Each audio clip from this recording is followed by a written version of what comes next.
الرجیم بسم اللہ الرحمن الرحیم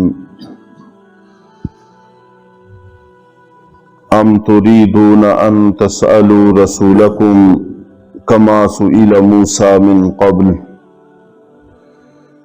کیا تم چاہتے ہو کہ اپنے رسول سے ویسے ہی سوالات کرو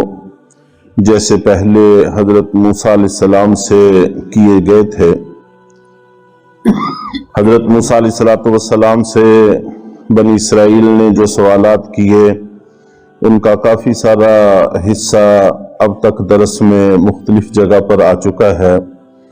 جیسا کہ گائے کے ذبح کرنے کا واقعہ، اس میں کئی طرح کے سوالات، اور اسی طرح تورات کے حوالے سے کہ اللہ تعالیٰ خود آ کر ہمیں کہیں پھر ہم مانیں گے،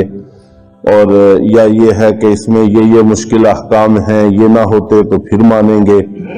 تو اسی طرح طور پہاڑ پر جانا کہ اللہ خود ہم سے ہم کلام ہوں، تو اس طرح کے کئی سوالات تھے جو غیر مناسب تھے اور حضرت موسیٰ علیہ السلام کو اذیت دینے والے تھے اور بنی اسرائیل کے لیے مشکلات پیدا کرنے والے تھے۔ تو چونکہ مشرکین اور خود اہل کتاب یہ اگرچہ حضرت موسیٰ علیہ السلام کو ماننے کا دعویٰ کرتے تھے یا حضرت عیسیٰ علیہ السلام کو ماننے کا دعویٰ کرتے تھے یا بتوں کو ماننے کا دعویٰ کرتے تھے، حقیقت میں جب اللہ کے نبی صلی اللہ علیہ وسلم دنیا میں تشریف لے آئے تو یہ سارے کے سارے آپ کی امت ہیں۔ پھر جنہوں نے مان لیا وہ مطیع اور فرما بردار امت کا حصہ ہو گئے، اور جنہوں نے نہیں مانا وہ نافرمان امت کا حصہ رہے۔ تو وہ یہود ختم ہو گئے اور عیسائی حضرت عیسیٰ علیہ السلام کی نبوت کو ماننے والے نبی پاک صلی اللہ علیہ وسلم کے آنے سے ختم ہو گئے۔ تو اس لیے ان کو خطاب کر کے کہا ہے کہ اب جب کہ تم اس امت کا حصہ ہو تو تم بھی ویسے ہی سوالات کرتے ہو جیسا کہ پہلے حضرت موسیٰ علیہ السلام سے کیے گئے، یہ ٹھیک نہیں ہے۔ اور اہل کتاب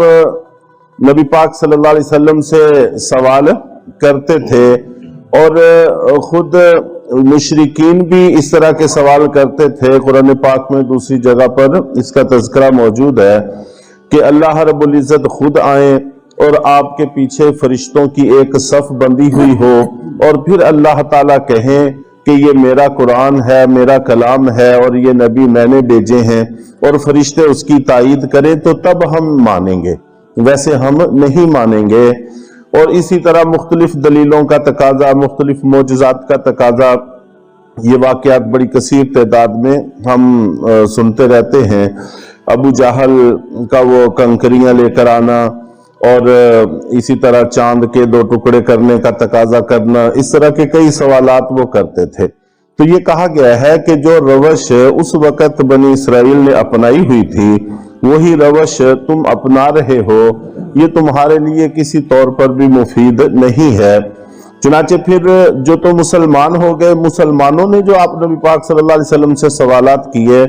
تو وہ سوالات انتہائی مفید ہیں، قیامت تک مفید رہیں گے، جن کا تذکرہ اکثر پہلے بھی آتا رہتا ہے۔ وہ سارے دیہاتی لوگ آپ کی خدمت میں حاضر ہوتے، وہ آ کر کہتے کہ اللہ کے نبی ہمیں کوئی نصیحت کر دیجئے اور ہمیں کوئی ایسی بات بتائیے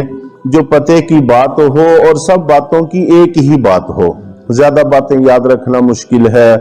اور ان کو عمل میں لانا مشکل ہے، فرائض واجبات کو ہم پورا کریں اور اس کے ساتھ ساتھ کوئی ایسی ایک بات بتا دیں کہ ہم اس کو اپنے پلے سے باندھ لیں۔ چنانچہ آپ نبی پاک صلی اللہ علیہ وسلم کوئی نہ کوئی بات ارشاد فرما دیتے،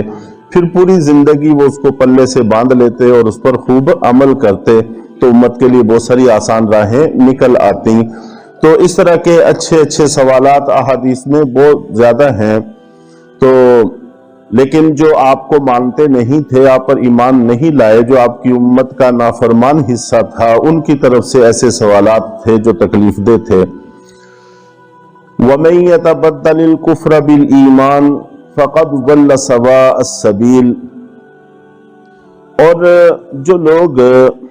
ایمان کی جگہ کفر لانا چاہتے ہیں فقد ضل سواء السبیل، تو یقیناً وہ سیدھے راستے سے بھٹک گئے ہیں، گمراہ ہو گئے ہیں۔ کچھ لوگوں کو اللہ تعالیٰ نے ایمان کی توفیق عطا فرمائی، مثال کے طور پر عیسائی تھے، جب تک نبی پاک صلی اللہ علیہ وسلم تشریف نہیں لائے اس وقت تک جو صحیح عیسائی تھے وہ ایمان پر تھے، وہ فرما بردار لوگوں میں شمار ہوتے تھے، اور اب جب کہ آپ نبی پاک صلی اللہ علیہ وسلم آگے ہیں تو وہ پہلی نبوت ختم ہو گئی ہے، اب ان کی ذمہ داری تھی کہ اب آپ پر ایمان لے آتے، تو یہ بھی ایمان کی جگہ کفر حاصل کر رہے ہیں۔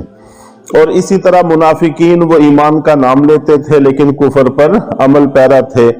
اور خود مسلمانوں کو بھی یہ کہا جا رہا ہے کہ جب اللہ نے تمہیں ایمان کی توفیق بخشی ہے اب اس کی جگہ کفر کی طرف پلٹ جانا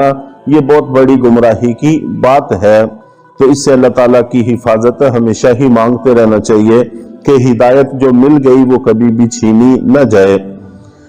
وَدَّ كَثِيرٌ مِّنْ أَهْلِ الْكِتَابِ لَوْ يَرُدُّونَكُمْ مِّن بَعْدِ إِيمَانِكُمْ كُفَّارًا،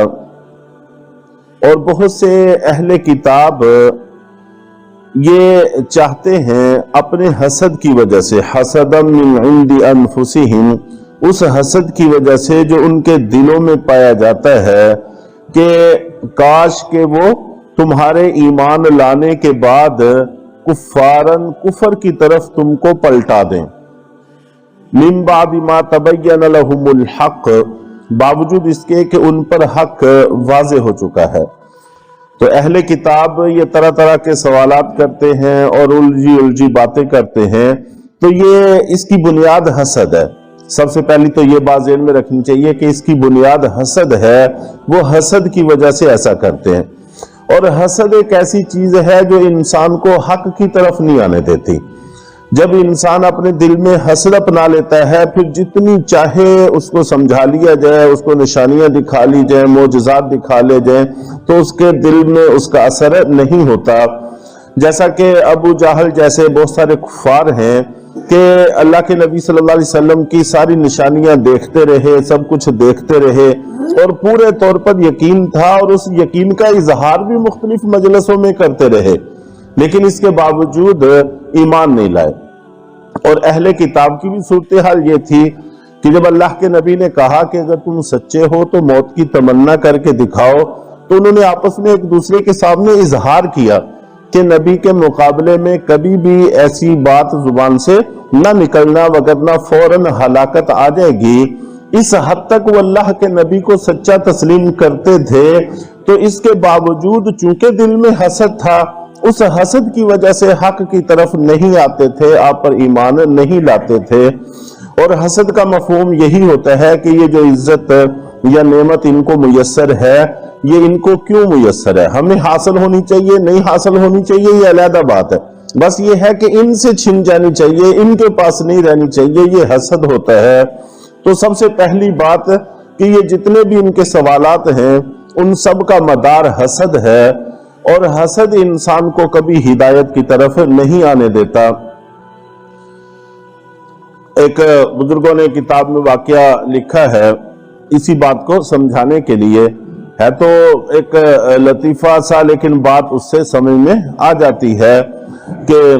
کوئی بزرگ تھے لیکن ان کی بیوی ان کو بزرگ نہیں مانتی تھی، پریشان کرتی رہتی تھی، تو ایک دن انہوں نے ان کو کوئی کرامت دکھانے کا ارادہ کیا، چنانچہ وہ گھر کے اوپر سے اڑتے ہوئے پرواز کرتے ہوئے گزرے۔ تو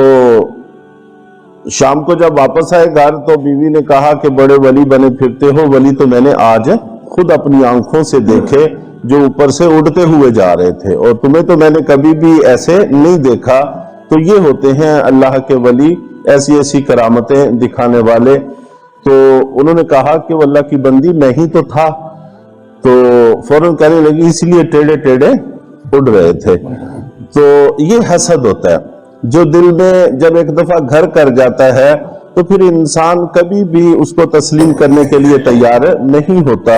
تو جو اللہ تعالیٰ ہم سب کی حفاظت فرمائے، اسی وجہ سے حسد سے پناہ مانگنے کا حکم بھی آیا ہے سورہ فلق کے اندر اور دیگر جگہوں پر۔ تو اللہ تعالیٰ ہمارے دلوں کو حسد سے محفوظ رکھے۔ مزید کچھ بات انشاءاللہ اس پر عرض کر کے آگے چلیں گے۔